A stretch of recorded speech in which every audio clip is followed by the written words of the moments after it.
I just have one question. Thank you, Madam Chair. You know, we talk about that it's been a while since since your audit showed that there were problems, and I'm just curious to hear from the Administrator how aggressively you are addressing these issues. I mean, is this a training issue? Is it that the staff that exists don't have the training that they need to follow through on this? And I'm just curious to hear what the plan is going forward. Well, thank you. I think Mr. Critz and I spoke earlier, and we have aggressively added staff to the hub zone oversight function, and we have re-engineered it.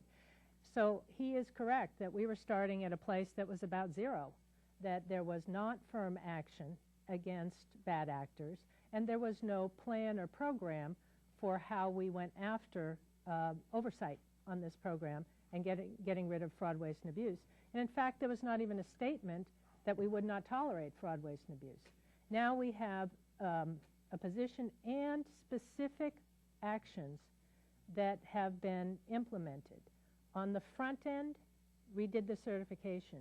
In the middle end, we increased the site visits. There were 7 in the 6 months before I came. There'll be 1,000 this year, majority of which will be unannounced. In the back end, we're working very hard, making progress on going after the bad actors. And once again, we're using a lot of tools in the toolkit, including going after them with the Department of Justice on multiple fronts. Mr. Critz, will you yield for a second?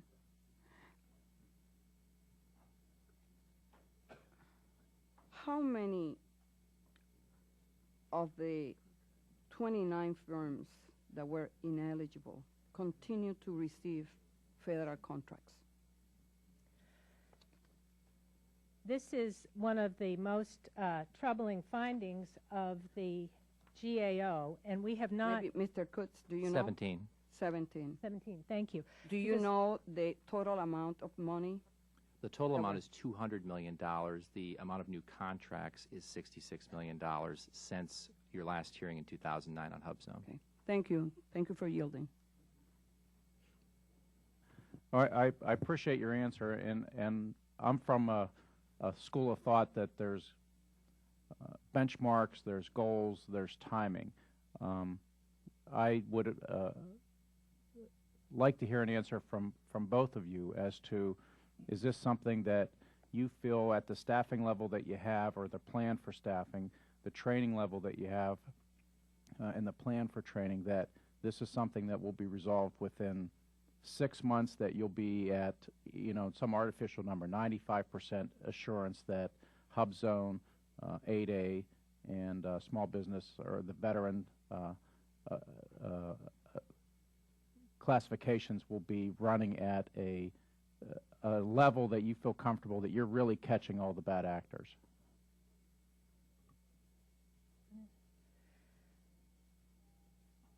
At this time, we are making significant progress in each of the pieces.